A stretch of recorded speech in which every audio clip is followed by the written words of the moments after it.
Shelley with the show, live, local, topical, and relevant. Colombian President Gustavo Petro said he spoke about President Trump for 55 minutes earlier.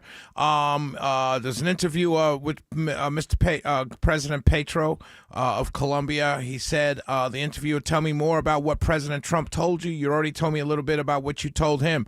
Petro said he let me talk for 40 of the 55 minutes. Petro said I was very Latin. He was very American, more pragmatic. He spoke for 15. I had the opportunity to show him another perspective on the two issues I mentioned, drug trafficking and Venezuela. And in those 15 minutes, he said to me, about you, they have told him as many lies as about me.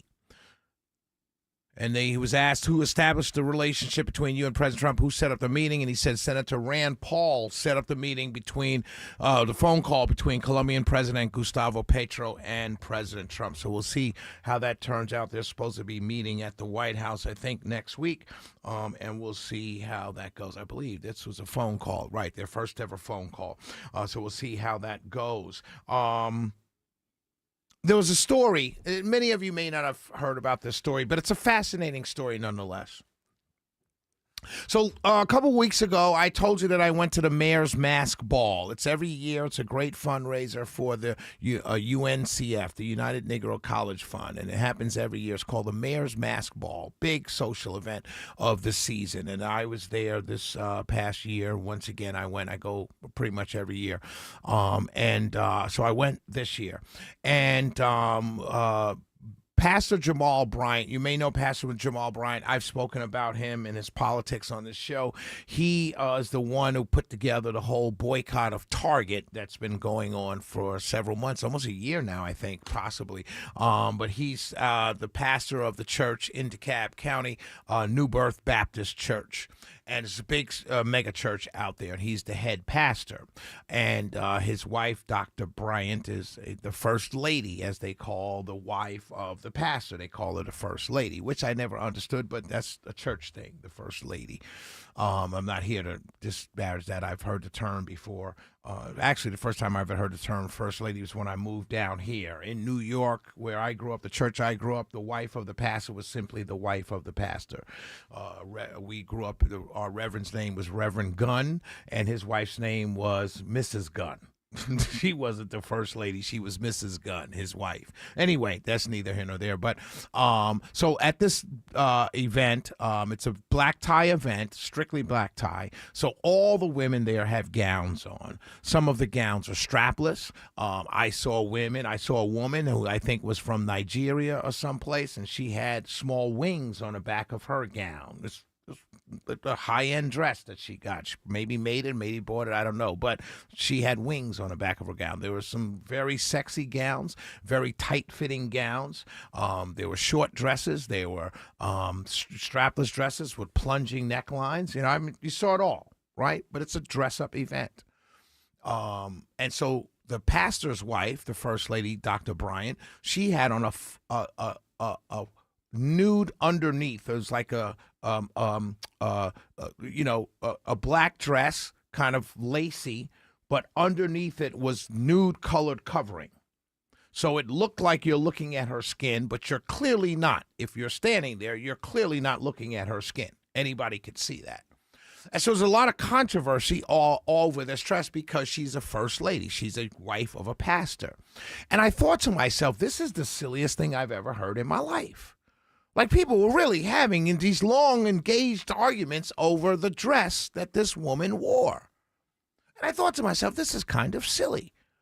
One, if he doesn't mind, I don't mind. That's the first rule of thumb. Let me say that to everybody out there. That is the first rule of thumb of life. All right, now you can, a man's wife or girlfriend, whatever, wears what she wears. If he doesn't mind, you shouldn't mind, period. The fact that he's a pastor and she's a first lady or the pastor's wife doesn't matter. These pastors and their families are of the world today. And I would say they're of the world. They have jets. They write books. They make money. They're of the world. You can't separate the two. Now, you can have this nuanced version and say, well, they're pastors, so they should be different. Should they be? I don't know. Now, I go to a church with a pastor. He's a wonderful pastor. I don't really see him out and about. That's his choice. I see him at the church. When I go to church, he's preaching. I love his preaching. Bishop Bronner of Word of Faith. I love his preaching. And when I go to church, I don't see him at these events. He's just not that type of person. I'm sure he is invited all the time. He's just not like that. That's good. I'm okay with that. If I did see him, I'd be okay with that too. Because I don't judge him or that stuff. I don't even judge him at all. I go to church. But I don't really care what the first lady of a pastor wears. These people are of the world. They all are of the world. They're not monks. They're not nuns. They're not covering their head to toe. That's not the religion we're in. Now, you could judge him on that, but I don't see where you can yell at this man for what his wife wears. And there are people who said to me, well, Shelley, would you let your wife leave the house like that? I said, your first mistake is I can let my wife or my significant other do anything that she, you know what I'm saying? Like, think about that. Could you imagine that? And it was a woman that said that to me. She came on my page and said, would you let your wife dress like that? And it's like, your mistake is that I let my wife or my girlfriend or whatever do anything. Any woman I've ever dated in my life, I had no control over what she did or didn't do. I mean, I was raised by a mother who was free. She was with her longtime boyfriend, Bruce Struthers, for almost the entirety of my life. And my mother did what she wanted to do. She respected Bruce, but she dressed sexily or whatever, if that's a word. Sexy. She dressed sexy. Bruce liked it. They had that relationship. He's comfortable with it. But to say, would you let I don't let my woman do anything she does. I can't control that. I can make a suggestion. Hey, honey, I think that's too revealing. That's as much as I get to say. And 9 times out of 10, the respect factor, she'll go up and change it and come back downstairs. But if she doesn't feel like doing that, if she feels it's not too revealing, that's on her.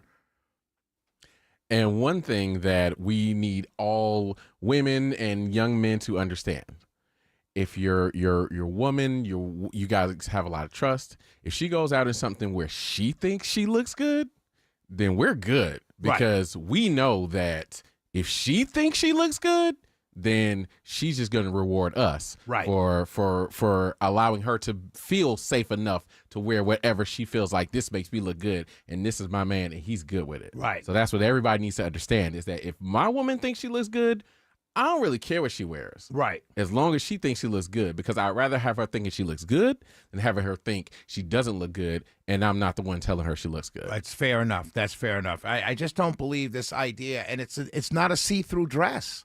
The underneath of it is flesh colored. That I stood next to Pastor Brian and his wife. And our politics, we don't agree on the politics, but I stood right next to them. Nothing in my mind said this was an inappropriate dress as I'm standing there talking to them. Nothing. And I certainly didn't think the dress was, I didn't stare at the dress saying, oh man, I can see her body. Because I couldn't. Because I knew that was a flesh undergirding. Let me say this to the women out there. She looked good. And it's not a person in that room that didn't think she looked good. And I don't think there were many people in that room who even saw her and thought she shouldn't have that dress on. But I will say this to you. I think a large amount of the attacks on her were jealous women who know, without a shadow of a doubt, without some kind of undergarment on to tighten it up, they couldn't get away with wearing that dress. Shelley Winter Show. We'll be right back.